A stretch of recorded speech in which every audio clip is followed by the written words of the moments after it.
Les billets à gratter de la loterie romande vous présentent C'est pas facile.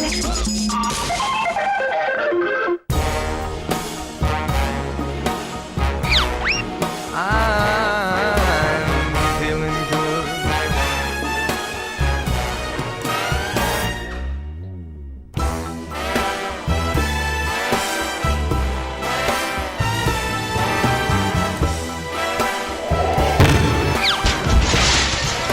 Salut, bonjour. Bienvenue en pas tellement direct et pas trop en public pour C'est pas facile, l'émission de télé numéro 2. Sympa de revenir après le numéro 1. Ou alors c'est que vous n'avez pas vu le numéro 1 et auquel cas vous ne savez rien. Donc c'est peut-être pour ça que vous êtes là. En tout cas, c'est pas facile. La vie elle-même n'est pas facile. Mais quand bien même... Je t'aime. J'aimerais maintenant qu'on s'attarde un petit peu sur notre décor. Beaucoup de gens nous ont demandé la semaine dernière si on tournait cette émission dans un vrai building. Alors si vous ne me croyez pas, venez avec moi, je vais vous montrer. Regardez, regardez. Attention, vous êtes prêts ? Attention. Hop.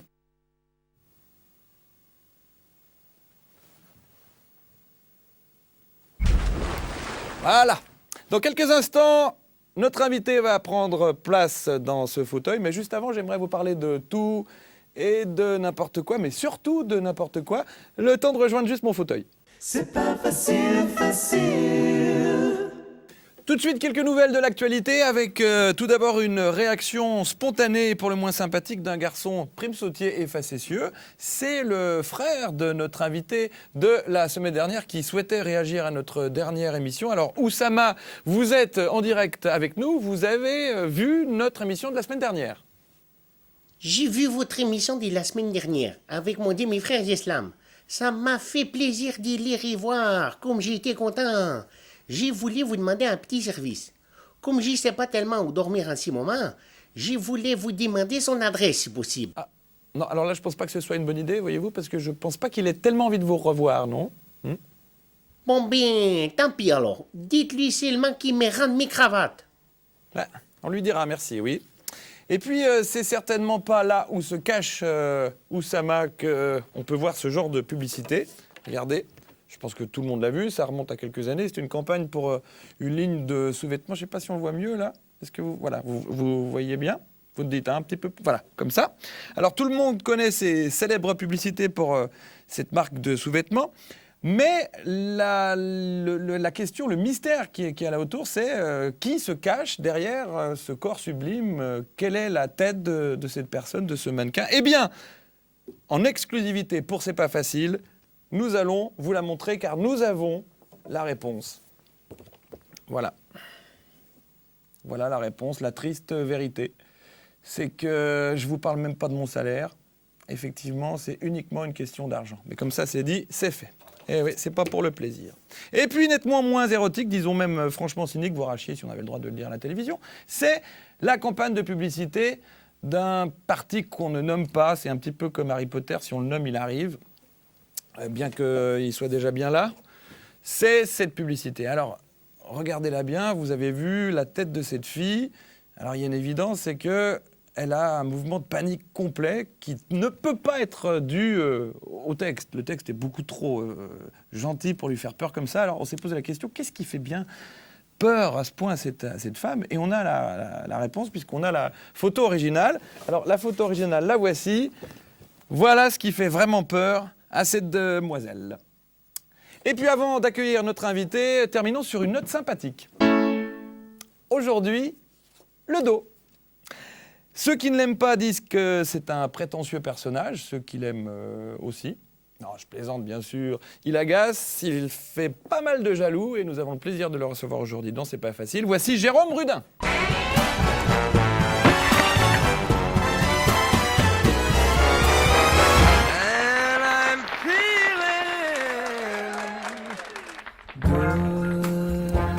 Comment ça va Jérôme ? Bienvenue. Très bien, merci. Alors, vous êtes presque chez vous parce que vous avez vu qu'on a fait appel à un décorateur pour habiller l'endroit qui est juste derrière vous. Ouais, je vois que ça s'est sorti avec les rideaux aussi. Non, le rouge derrière vous. Ouais. C'est à vous. Ça, c'est à vous. Oui, c'est des c'est petits à moi. nounours. Oui. Je suis très heureux d'avoir un tableau dans un beau bureau, et surtout quand c'est vous qui le présidez. Ça, c'est un tableau qui, le rouge est une couleur qui m'affectionne, que je travaille depuis plusieurs années, avec la présence des nounours. Donc il y a un côté aussi un peu C'est rigolo. des nounours. Ben oui, mais c'est l'imagerie. C'est pour un peintre de travailler avec l'imagerie. Là, je me suis autorisé à faire ça depuis quelques mois. Ça change un peu les idées aussi avec tout ce qu'on a dit. C'est aussi de revenir sur des sentiments d'enfance qui sont importants et puis de les partager avec des adultes qui ont envie de rêver. Alors, tout ce qu'on a dit, justement, on est presque surpris de vous voir en liberté, parce que Ouais. finalement, avec tout ce qu'on a entendu ces derniers temps, vous êtes donc libre déjà. Ça, c'est une bonne nouvelle. Je suis encore plus libre qu'avant, totalement libre. Alors, qu'est-ce qui s'est passé? C'était quoi cette histoire d'argent, en deux mots? Qu'est-ce qui s'est Non, passé? mais c'est-à-dire que finalement pas grand-chose. J'ai créé un parfum en 2002 et il est au là, moment où le je parfum. lance le parfum, On peut le on voir, il est tombe là, sur hein. une économie internationale qui est très mauvaise et il fallait être complètement cinglé et fou pour faire un parfum. Mais évidemment, personne ne pouvait prévoir la pneumonie atypique qui a ralenti toute la diffusion du produit. J'aurais pu soigner la pneumonie. Oui, parce atypique. qu'on a fait un parfum avec des grands nez, de très grande qualité, mais c'est vrai qu'on s'est complètement planté. Mais Mais vous de ne me nouveau- regardez pas comme ça quand vous dites grand. Non, nez, mais hein. ça n'a pas encore, votre nez n'a pas rougi encore. Mais j'ai été vraiment complètement inculpé, complètement déçu de l'économie qui évidemment n'était pas du tout prête à répondre à un produit comme celui-ci. Et puis il a fallu après trouver des diffuseurs et ça a été très compliqué. Donc Donc ça a j'ai pas marché, perte quoi, d'argent constante.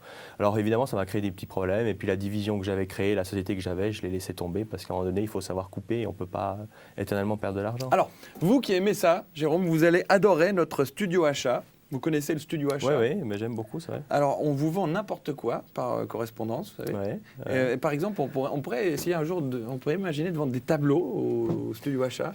Ouais, Pensez. si c'est bien fait, suivant où, oui. Alors, celui-ci, il est spécialement pour vous, regardez.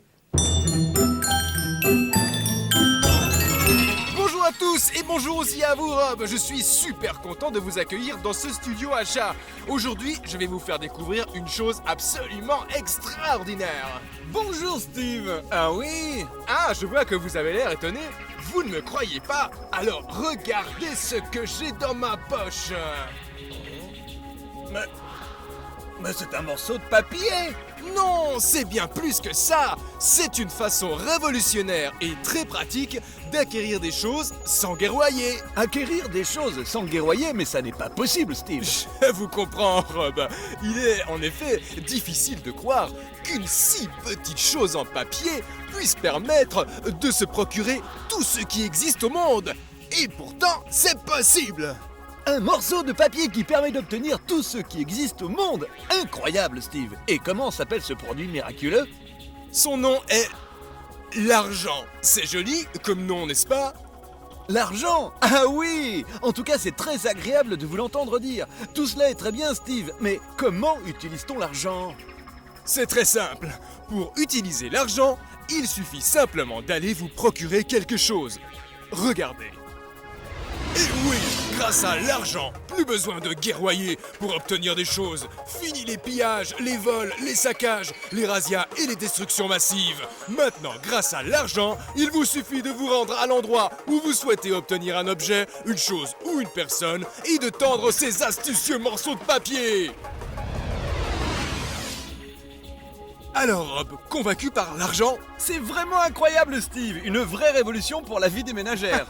Mais pas seulement pour la vie des ménagères, pour les hommes d'affaires, les politiciens, l'argent est vraiment pratique pour tout le monde. Mais dites-moi, comment fait-on pour obtenir l'argent chez soi? C'est très simple. Pour obtenir de l'argent, il vous suffit de passer commande tout de suite au numéro qui s'affiche sur votre écran.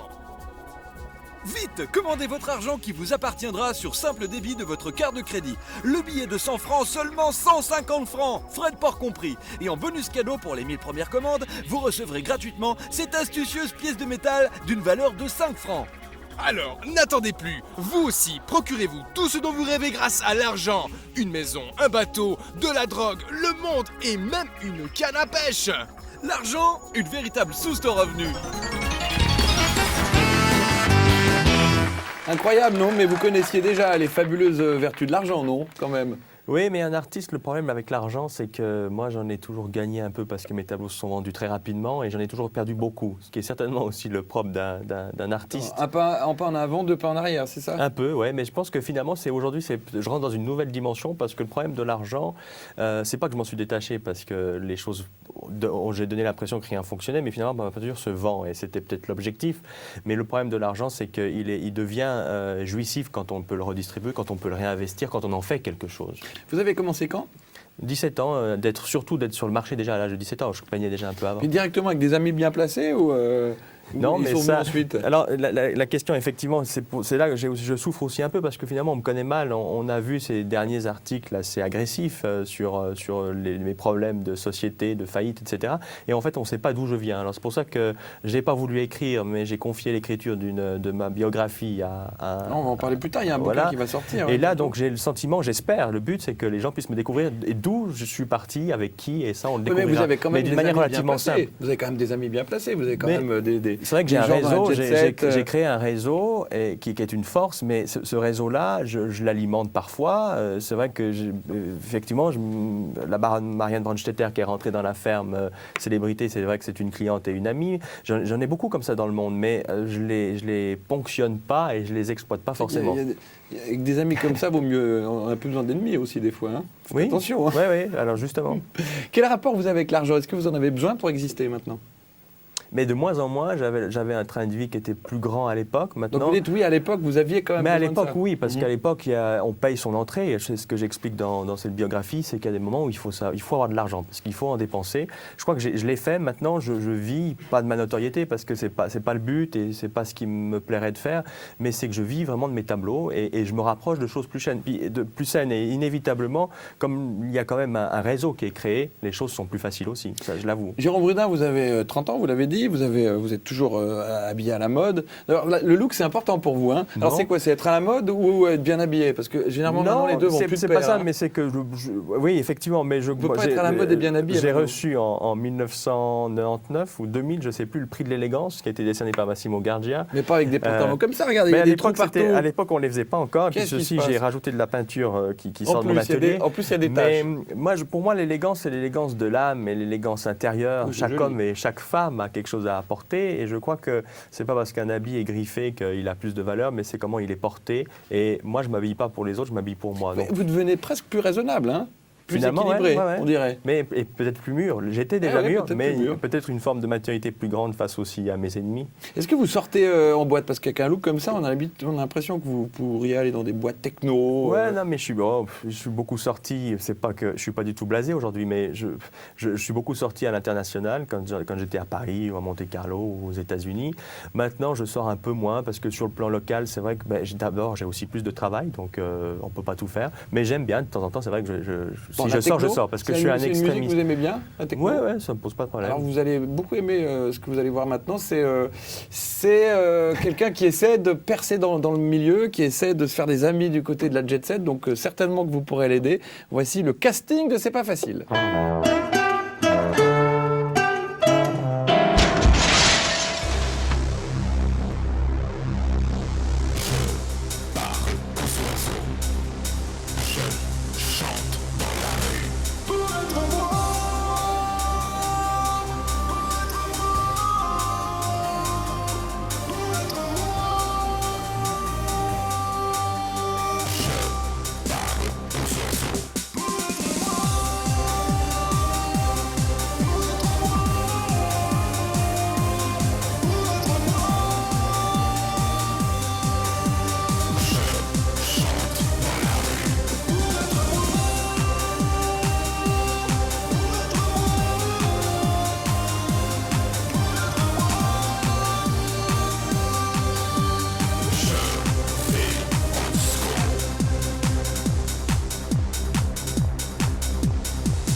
Voilà, c'est moi, je m'appelle Patrick.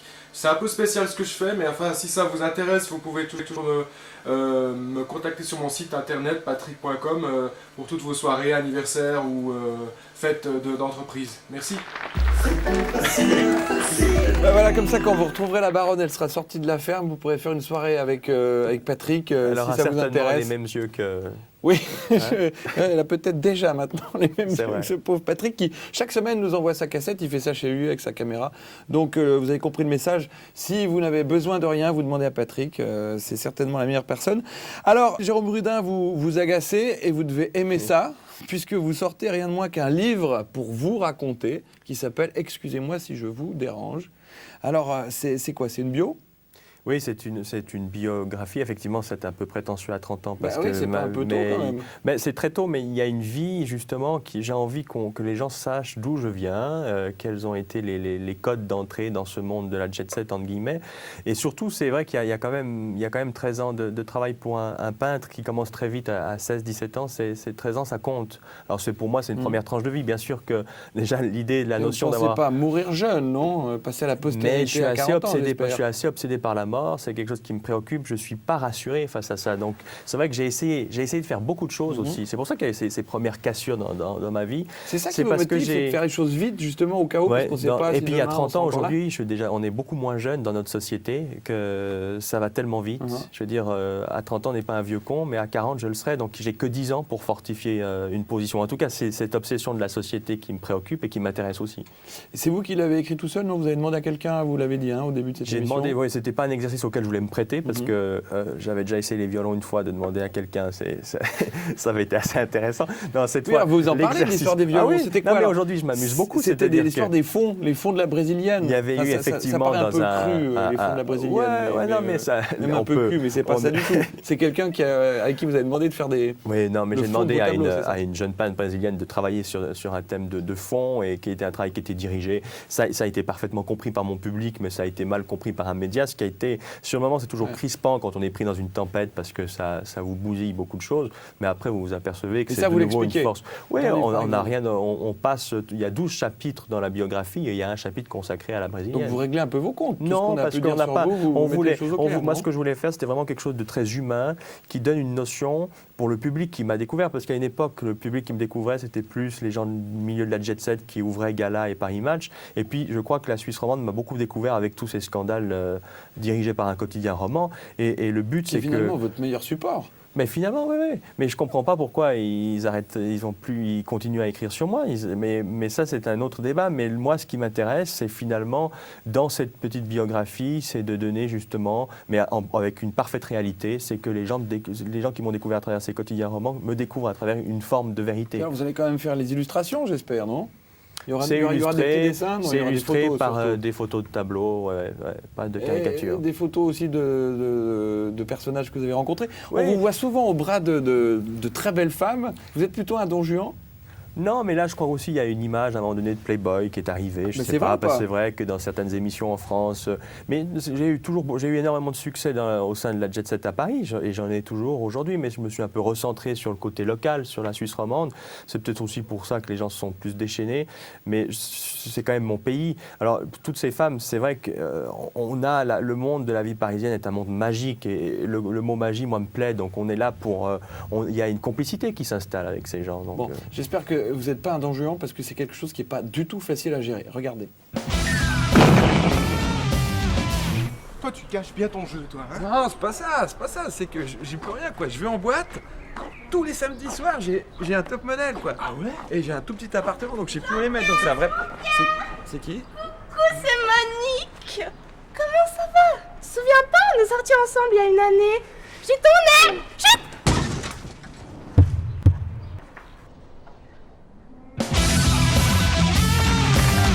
Ah ouais, c'est pas facile de croiser une ex, surtout quand elle est moche. Bon, j'imagine que ça vous est déjà arrivé.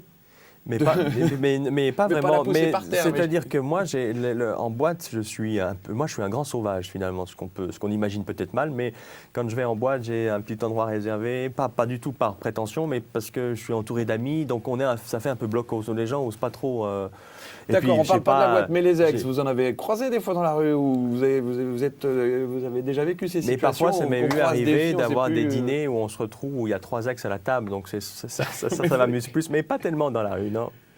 Et alors, comment on fait pour faire partie de la jet set? Je suis sûr qu'il y a plein de gens qui vous envient. Dans les réactions qu'il y a contre vous, il y a beaucoup de jalousie. Mais j'imagine peut-être, mais c'est-à-dire que moi, j'ai pas le recul là-dessus. Et comment faire partie de la jet set, j'en sais rien. Il y a peut-être qu'un seul faire code. des nounours, Il y a peut-être, peut-être qu'un maintenant, seul parce code. Ouais, ça plairait beaucoup parce que c'est vrai que ça, on se rattache à des sentiments d'adultes et tous ces adultes qui font partie de la jet set sont des grands enfants. Mais Bah oui, ils s'amusent comme des gosses. Mais oui, hein. parce que c'est un besoin. Mais ça, Parlais là de votre c'est pas tableau, pour hein, autant que tous n'ont rien fait de leur vie. toujours Hein. derrière Il y a des héritiers d'industriels, il y a des gens très très puissants hein, qui sont des grands milliardaires de ce monde. Et il y a évidemment des gens un peu plus qui détraquent un peu plus le mot jet set. C'est vrai qu'il est un peu galvaudé parfois. Mais je sais pas, je crois qu'il faut surtout avoir une passion et puis s'y tenir et puis avoir l'envie d'être communicatif avec sa passion envers ces gens. Vous dites que votre dernière affaire, celle dont on a parlé au début de cette émission, cette histoire d'argent, vous a bien fait réfléchir, puis vous a remis un petit peu les pieds sur terre. C'est-à-dire que vous êtes prêt maintenant, bien plus qu'avant, à assumer votre statut de gêneur, presque d'imposteur parfois pour certains. Ouais, Vous en si foutez je devais rentrer dans cette étiquette-là, ça m'amuse parce que finalement, ce qui est dérangeant, c'est de vous mettre la France m'avait mis une étiquette de jet-setter et puis la Suisse romande me met une Il y avait étiquette toute une d'escroc. émission d'M6, hein, Bon, là, mais autour, que vous avez joué ce jeu-là. Mais moi, je pense que c'est le temps. Moi, mon plus gros travail, c'est sur le temps et c'est le talent qui doit triompher. Donc, si j'ai quelque chose à dire, je serai là demain dans des expositions, etc.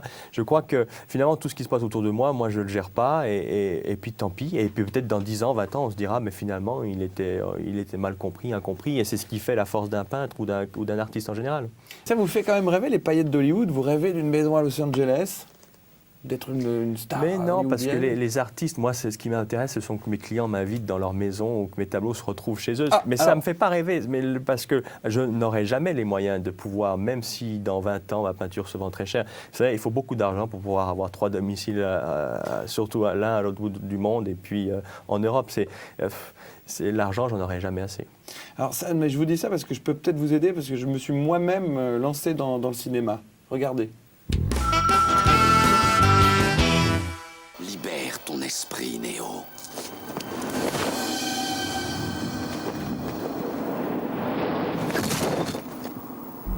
Waouh, c'est Peter Pan.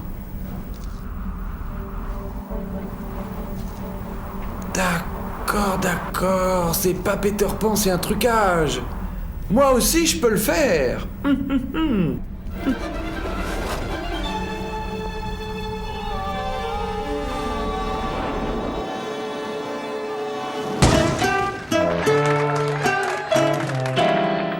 C'est pas facile de faire du cinéma, surtout quand on ne maîtrise pas du tout les effets spéciaux.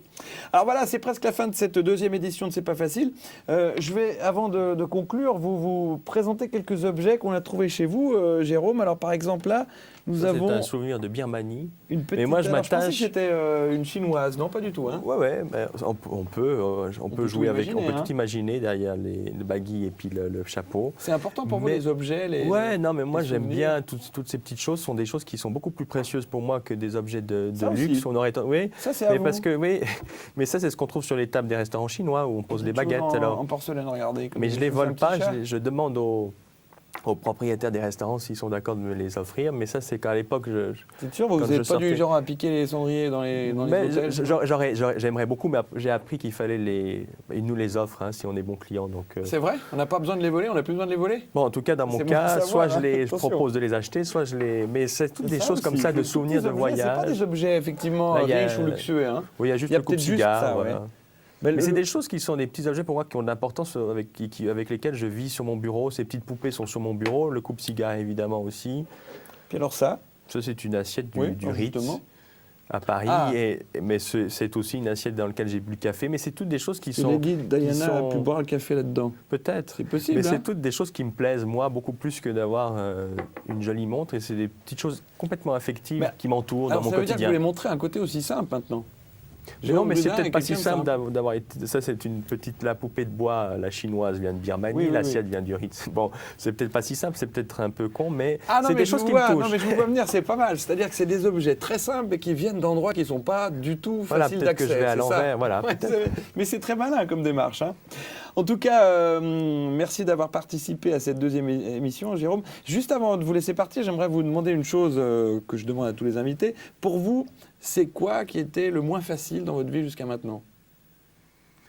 Le moins facile, ce serait l'obsession de l'argent qui revient tous les jours, parce que l'argent reste aujourd'hui la plus grande difficulté, c'est d'en gagner. Donc ça, c'est ce qui a été le plus difficile pour vous, c'est d'avoir suffisamment d'argent pour assouvir vos passions. J'en ai gagné et j'en gagne, et j'en gagnerai certainement, mais il n'y en aura jamais assez. Parce que, alors après, ça dépend de l'échelle de vie, mais je crois que si on parle de... je ne suis pas du tout obsédé par l'argent, mais si je veux être totalement sincère, c'est vrai que l'argent est la préoccupation de tout instant aujourd'hui, mais pas seulement depuis presque ma naissance et l'adolescence encore plus, et maintenant je me retrouve dans les mêmes problèmes, dans les mêmes schémas. Donc on répète. Vous n'en aurez jamais suffisamment assez? Non, certainement pas. Enfin, suffisamment assez, c'est un pléonasme. Hein. Parce que l'argent me plaît pas finalement. C'est que l'argent pour moi c'est de l'essence et pour nourrir un moteur. Et c'est comme ça que je conçois l'argent. Bon, le jour, si ça vous arrive vraiment, c'est peut-être possible, vous en avez trop, vous m'appelez, vous vous souviendrez. Avec plaisir. Vous savez qu'on se connaît. Hein, si jamais. Avec joie. D'accord. J'y penserai. Merci beaucoup, Jérôme, d'avoir passé ce moment avec nous. Je rappelle la sortie de votre livre qui s'appelle « Excusez-moi si je vous dérange », dans lequel vous dites beaucoup de choses. Il y a beaucoup de clients célèbres, people, jet set qu'on retrouvera, avec toute une ligne conductrice de vérité sur les 13 ans de Jérôme Rudin à ce jour. Eh bien, j'espère qu'on vous lira et que vous serez mieux compris. Merci, Jérôme. Merci. Rendez-vous pour le numéro 3 de C'est pas facile la semaine prochaine avec Christian Constantin. Ciao, bye.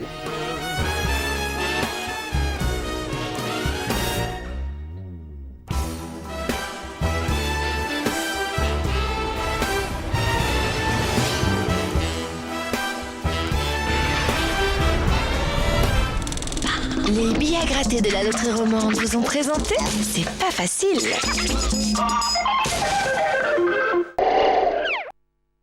La chance, vous passez devant tous les jours.